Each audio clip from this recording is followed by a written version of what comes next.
I would like to talk about money.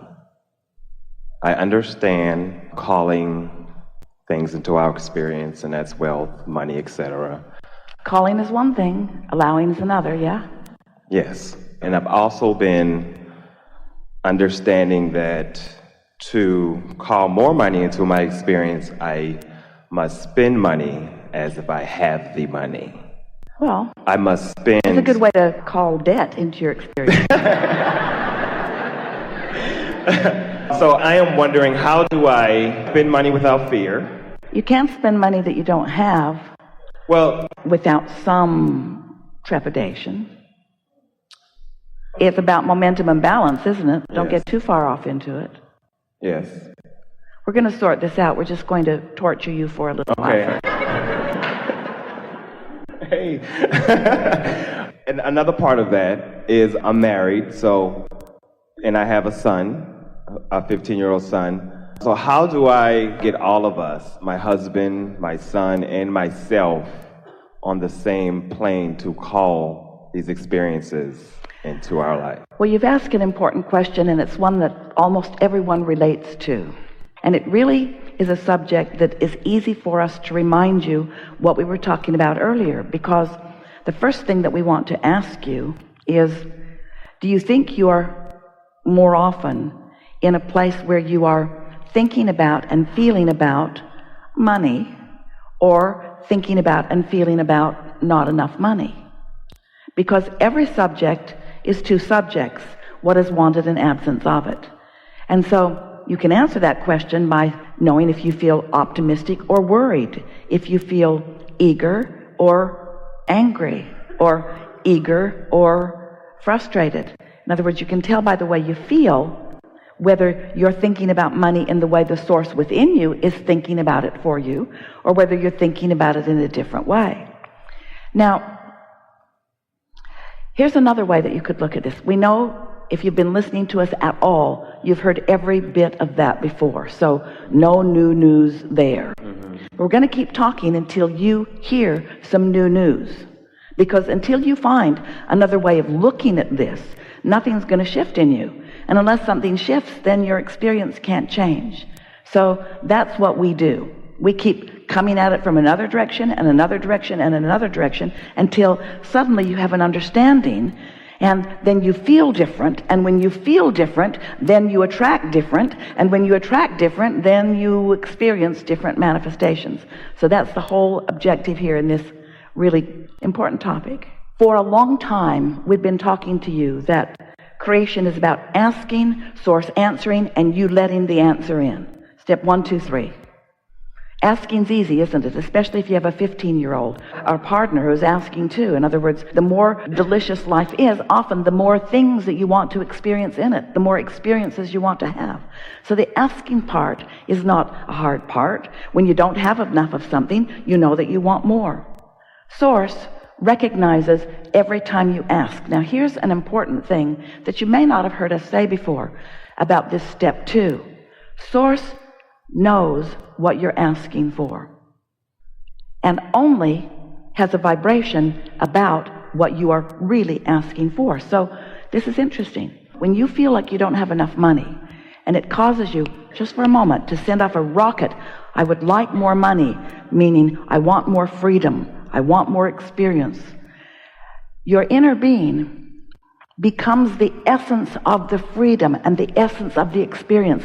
Your inner being extracts from that vibrational, contrasting experience what you do want, because that's what your inner being does. Your inner being never focuses on the drama or the trauma or the trouble or the lack, ever.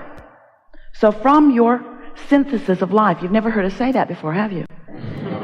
From your synthesizing of life, you are emitting pure desires that your inner being is recognizing, focusing on, and taking as inner being point of attraction. Now, do you accept there's you and your inner being? Do you accept that your inner being is offering a vibration, and that law of attraction is responding to your inner being's vibration, just like law of attraction is responding to yours? So when you ask for more prosperity, your inner being immediately becomes the equivalent of more prosperity. But if you don't immediately become the equivalent of prosperity vibrationally, as in being optimistic or anticipation, then there's a vibrational difference between you and your inner being, and that's when you feel doubt or fear or worry or jealousy or anger or whatever those feelings around money often are. So the good news here is that your inner being has become more prosperous every time life has caused you to seek more prosperity. But you've got to find some way of syncing up with the way your inner being feels about this. And when you do, now there's no contradiction in your vibration. There's no tug of war going on. Now you and your powerful inner being are standing in the eye of the vortexual hurricane that law of attraction is causing around you, and more money is coming to you. But in your anticipation, positive anticipation, you're letting it in. You're not keeping it out. Now that's just the law-based explanation of how the money comes to you. Now another way that we are wanting to explain this to you is that when you feel good, you're in sync with your inner being. And when you're in sync with your inner being, that means you're in what we're calling the receptive mode of what your inner being has already amassed and attracted. So if you can accept the prosperity that your inner being already is, then you can be the receptive translator of that vibrational prosperity into the manifestation of what you want. We wrote a book called Getting into the Vortex because we wanted to make this vibrational version of you something that felt more real to you, because you can't see it or hear it or smell it or taste it or touch it. This non-physical aspect of you that exists, that is attracting the things that you are asking for to this specific vibrational context that you now have ready access to. This is a reality, but because you can't translate it yet through your eyes and ears and so on, then you often see absence of money rather than presence of money, even though there is a vibrational presence of money. So then you say, and we don't blame you, we get what you're saying, Abraham, how do I get my money out of the vortex and into my bank? How do I turn these thoughts to things? Because I can't spend the idea of money. A lot of you are trying, that's what you're saying, with your credit and so forth. The idea of money coming, I'll just spend it before I get it. Not such a good idea, really. But that's not exactly what I meant. Well, we understand what you mean. Yeah, I hold on to money because I think no more is going to come, so I won't spend it. Oh. So I'm afraid that it won't continue to flow. But listen to your words. I'm afraid. Right. I'm worried, I'm afraid. So what does that mean? So that means you're not looking at the money that's coming in the way that your inner being is looking at the money that's coming. You're not. I see it as temporary. I don't know how to let that go, I guess. It's because it's always the fear of not knowing where it's going to come from. Well, we understand that, but where does anything come from? Everything comes out of the vortex. You are a lovely bunch of people on this planet, and you are trucking no resources in from other planets. And yet your economy continues to expand. Where is it coming from? It's coming from life and from asking. So this is the part that we're really wanting you to hear. So can you accept at all that there is a vibrational version? Absolutely. That's the hard part. There's a vibrational version that you have not realized yet. If you accept that it's there, then this is the question that we want you to contemplate. We're going to get here together. If it exists in vibrational form, how does it become a reality? How does the idea of prosperity translate into something that is in my bank account? How do I turn those vibrations to those thoughts, to those things? How does that happen? Well, it happens by your practicing the thoughts that allow it to turn to those things, not practicing the opposite of those thoughts. When you say, I'm afraid there won't be enough, that's practicing the opposite of the thoughts. And we know, oh, it must drive you crazy. Abraham, if you were standing where I'm standing, look at me what I'm looking at, you'd feel the way I feel. And we say, we know that what you are living feels so real because what you are feeling is turning to things all the time. So if you don't feel like there's enough money, then that's the way it's turning out. And then you say, see, I was right. This worry was valid. This worry was accurate because I worried about this and this is the way that it is. See, I'm right. I'm right to worry. And we say, the universe will respond to the vibration that you emit. So you have to show yourself something different. You've got to find a way to, and this was the question that you asked, so do I just pretend like I've got the money and do I spend it even though I don't have it? And we say, not until you feel that confidence or that prosperity. So you heard all of that, and we know you're not. And it's hard when you have a husband. Wait. Now you're arguing for your limitations even further. That's what holds you in that place.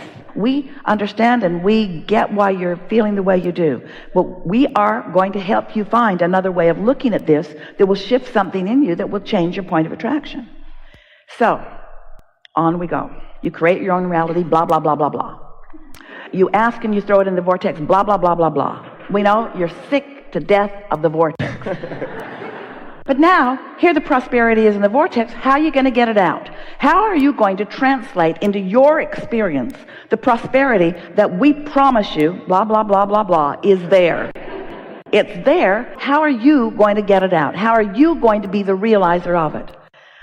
Well, you've got to understand that it's broadcasting to you. If you can understand creation in terms of broadcasting and receiving, broadcasting and receiving, broadcasting and receiving, broadcasting and receiving. So your inner being is broadcasting prosperity, but you're broadcasting doubt. How's that working out? Your inner being is broadcasting one thing, you're broadcasting another. Can you set your radio dial on 106 FM and hear what's being broadcast on 98.7? No. Can you receive from a different frequency? You've got to line up with the frequency that your inner being is broadcasting. So that's the first big question that we want to put to you. Do you believe that through your life you have created a vibrational version of your prosperity and that your inner being stands holding it, knowing it, being it, and broadcasting it? I do. And since your inner being is broadcasting it, what does that mean about your inner being's experience relative to law of attraction? If your inner being is broadcasting prosperity, what does that mean is coming back to your inner being? Prosperity. Oh, that vortex is dynamic. It's dynamic, it's growing, it's big, it's riches that you cannot identify yet. And it's real. So, you want some of it. Just a little of it, please. There's enough in your vortex to keep you thriving for 20 or 30 lifetimes. That's how dynamic it is. That's how big it is. And you want some of it. How are you going to get it? You got to tune your tuner to the frequency of what your inner being is broadcasting, which is what we're calling the receptive mode. You got to get in the receptive mode. You've got to think like your inner being thinks in order to be in that receptive mode. You can't be blaming your husband. You can't be blaming the economy. You can't be blaming government. You can't be blaming an employer. You can't be focused on the absence of what you want and tune your tuner to what your inner being is broadcasting. And your inner being is not going to change its broadcast to match yours ever. Your inner being is going to stand in your prosperity. You got to find a way to be there too. So let's talk about you being in the receptive mode. So the receptive mode means you've got your tuner set for something. And if you're walking around in this world like most people, what you're observing is what's causing you to set your tuner. Complaints from your partner, different things that are happening in your life. Esther set her tuner from a telephone call she received just for a moment until she realized she'd done it, and then she said, uh-oh, gotta go. And then she did something about setting her tuner differently. You see what we're getting at? Yeah. In other words, if you're aware when you're doing it. Now, money is the hardest thing, really, because that's the thing that you've been worried about the most for the longest. And that's the thing that you've activated a bunch of vibrations about, usually, that you're not going to change overnight, but you can change them, and you must. If you want the prosperity that is due to you, you've got to cash in that vibrational currency. And the way you cash in your vibrational currency is by finding a way to line up with it, which means right here, right now, you've got to make the decision. Not right here, right now. We don't mean this is the only now. There's going to be another and another and another and another and another and another and another. But sooner or later, one of these nows that you're standing in the middle of, you've got to be willing to give up your arguing for your limitations.